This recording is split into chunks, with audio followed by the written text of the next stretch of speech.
नमस्कार। वास्तु श्रृंखला यानी वास्तु सीरीज 3 में आपका स्वागत है। अगर आपने मेरे इस चैनल को सब्सक्राइब नहीं किया है तो तुरंत कर ले ताकि ऐसी महत्वपूर्ण जानकारी आपको मिलती रहे। हमारे मन में हमेशा यह सवाल होता है कि हमारा मुख्य द्वार यानी मेन डोर किस दिशा में होना चाहिए। तो चलिए आज जानते हैं वास्तुशास्त्र के हिसाब से कौन सा द्वार हमारे लिए शुभ है और कौन सा द्वार हमारे लिए अशुभ है। 81 पद वास्तु यानी 81 पदा वास्तु में अगर आप देखेंगे तो हर दिशा में 9 दरवाजे होते हैं। सबसे पहले हम 4 कोनों में यानी चारों कॉर्नर्स में बने हुए दरवाजों के बारे में देखेंगे। वास्तुशास्त्र कहता है कि घर के किसी भी कोने में द्वार या मेन डोर नहीं होना चाहिए। इससे वास्तु में जो नेचुरल बैलेंस होता है वो बिगड़ जाता है। जैसे मैंने अपने दूसरे वीडियो में बताया है कि ब्रह्म स्थान में कोई भी कंस्ट्रक्शन नहीं होना चाहिए, वैसे ही ब्रह्म स्थान में कोई भी द्वार होना अशुभ होता है। नॉर्थ ईस्ट में बने दरवाजे या डोर को शिखी नाम से जाना जाता है। यह दरवाज़ा शुभ नहीं है। इस कोने में द्वार होने से अग्नि का भय बना रहता है। घर का गृह स्वामी यानी घर का जो मेन पुरुष होता है उसे कष्ट होता है, वह गुस्से वाला बन जाता है और उसे सर दर्द हो सकता है या आंखों में तकलीफ हो सकती है। इस कोने में द्वार होने से धीरे धीरे आपके बाहरी लोगों से या अपने मित्रजनों से रिश्ते खराब होने लगते हैं।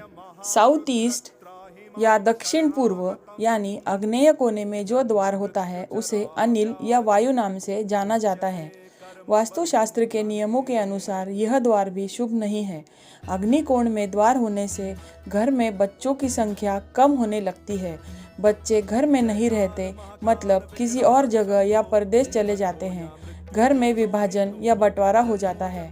स्वास्थ्य की समस्याएं लगातार होती रहती हैं। साउथ वेस्ट यानी दक्षिण पश्चिम मतलब नैऋत्य कोण में जो द्वार होता है उसे पितृ या पितृगण नाम से जाना जाता है। इस कोण के स्वामी राहु हैं। वास्तुशास्त्र के नियमों के अनुसार यह द्वार बिल्कुल भी शुभ नहीं है। नैऋत्य कोण में द्वार होने से घर में पुत्रनाश होता है। आपके जीवन में कई कठिन प्रसंग आते हैं। इस द्वार से बुरे विचारों वाले लोग आपके घर में प्रवेश करते हैं। आपका कर्जा बढ़ जाता है। इस द्वार के उपाय करना यानी रेमेडीज करना अत्यधिक अवश्य होता है। सबसे अच्छा यह है कि आप ऐसे घर में ना रहें। वीडियो के अंत में आपको मैं 2 टिप्स बताऊंगी जिससे इस द्वार के कुछ बुरे परिणाम कम हो सके। नॉर्थ वेस्ट यानी उत्तर पश्चिम या वायव्य कोण में जो द्वार होता है उसे रोग नाम से जाना जाता है। इस कोने में द्वार होने से आपके घर में हमेशा कोई न कोई बीमार रहता है।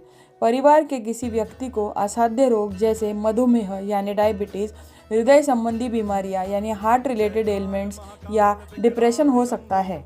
घर के किसी व्यक्ति को स्किन डिजीज भी हो सकती है। अब तक हमने देखा कि वास्तु के किसी भी कोने में और ब्रह्मस्थान में द्वार होना शुभ नहीं है।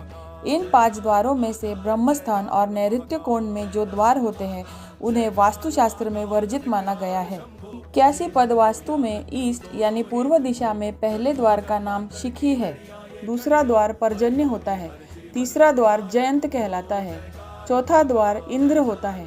5वां द्वार सूर्य कहलाता है। छठा या 6th द्वार सत्य कहलाता है। सप्तम या 7th द्वार वृष होता है। 8वां यानी 8th द्वार अंतरिक्ष होता है। 9वां द्वार यानी आग्नेय कोण का द्वार अनिल या वायु कहलाता है। पूर्व या ईस्ट दिशा में जो द्वार होते हैं उनमें से जयंत और इंद्र नाम के द्वार वास्तुशास्त्र के नियमों के अनुसार शुभ होते हैं। जयंत नाम का द्वार हमें धन देता है और व्यवसाय में सफलता देता है। इंद्र नामक द्वार हमें राजा की तरह ऐशो आराम देता है। धन अर्जित करने के लिए ये द्वार शुभ है। किसी भी नेता या राजनीति में सक्रिय व्यक्ति के लिए यह द्वार अत्यधिक शुभ होता है। दक्षिण यानी साउथ में जो पहला द्वार होता है उसे वायु या अनिल कहते हैं। दूसरा द्वार पूषा होता है। तीसरा द्वार वितत होता है। 4th या चौथा द्वार गृहक्षत होता है। 5वां यम के नाम से जाना जाता है। 6th या छठा द्वार गंधर्व होता है। 7वां भृंगराज कहलाता है।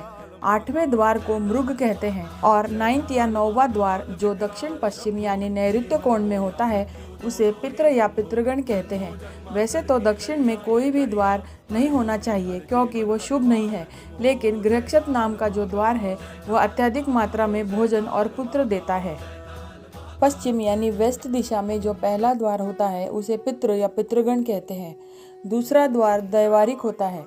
तीसरा द्वार सुग्रीव के नाम से जाना जाता है। चौथा द्वार पुष्पदंत होता है। पांचवा वरुण कहलाता है। छठा द्वार असुर होता है। सातवां या सेवेंथ द्वार शोष के नाम से जाना जाता है और आठवां पापयक्षमा कहलाता है। नौवां यानी नाइन्थ द्वार रोग होता है। पश्चिम या वेस्ट दिशा में पुष्पदंत और वरुण नाम के द्वार शुभ होते हैं। पुष्पदंत नाम का द्वार हमें अच्छे पुत्र एवं धन और बल की प्राप्ति करवाता है। हमारी कार्य क्षमता में वृद्धि होती है। धन प्राप्ति के नवनवीन स्रोत हमें मिलते रहते हैं, लेकिन पुष्पदंत नाम के द्वार के कारण हमें संतानहीनता भी हो सकती है, लेकिन मेडिकल साइंस की मदद से इसका इलाज किया जा सकता है। वरुण नाम का द्वार हमें धन और संपत्ति की प्राप्ति करवाता है। इस द्वार के कारण हमें सांसारिक मोहमाया ज्यादा हो सकती है। यह द्वार मोक्ष प्राप्ति के लिए अच्छा माना गया है। उत्तर में जो द्वार होते हैं उनमें से सबसे पहला द्वार रोग होता है, दूसरा द्वार नाग होता है, तीसरा द्वार मुखिया और चौथा द्वार भल्लाट होता है। पांचवा द्वार सोम कहलाता है। छठा द्वार भुजंग या सर्प होता है। सातवां यानी सेवेंथ द्वार अदिति और आठवां द्वार दिति के नाम से जाना जाता है।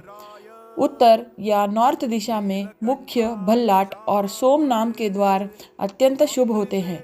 मुखिया नाम का द्वार हमें अच्छी संतति, अनेक पुत्र एवं धन देता है। हमें अपने पुत्रों के माध्यम से सफलता एवं अच्छा जीवन प्राप्त होता है। भल्लाट नाम का द्वार हमें विपुल लक्ष्मी प्रदान करता है। सोम नाम का द्वार सभी द्वारों में सर्वश्रेष्ठ द्वार माना गया है।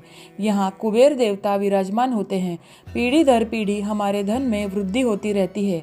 जीवन की सारी खुशियाँ हमें इस द्वार के कारण प्राप्त होती है।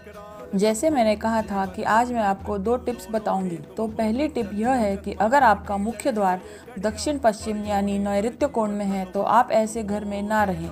अगर आपके पास यह विकल्प नहीं है तो आप इस द्वार को ज़्यादा से ज़्यादा समय तक बंद ही रखें। हनुमान जी के पंचमुखी रूप में एक चित्र आप अपने द्वार के ऊपर लगवाएं। उसकी नित्य पूजा करें एवं हनुमान जी को आपकी रक्षा करने की प्रार्थना करें। अगर आपका मुख्य द्वार ईशान यानी उत्तर पूर्व दिशा में, आग्नेय यानी दक्षिण पूर्व दिशा में या वायव्य यानी उत्तर पूर्व दिशा में है तो आपको इन द्वारों के नकारात्मक प्रभाव को कम करने के लिए उपाय करने होंगे। इस वीडियो में दी गई जानकारी अगर आपको अच्छी लगी हो तो मेरे इस वीडियो को लाइक ज़रूर करें और मेरे इस चैनल को सब्सक्राइब करें। भगवान महादेव की कृपा हम सब पर बनी रहे।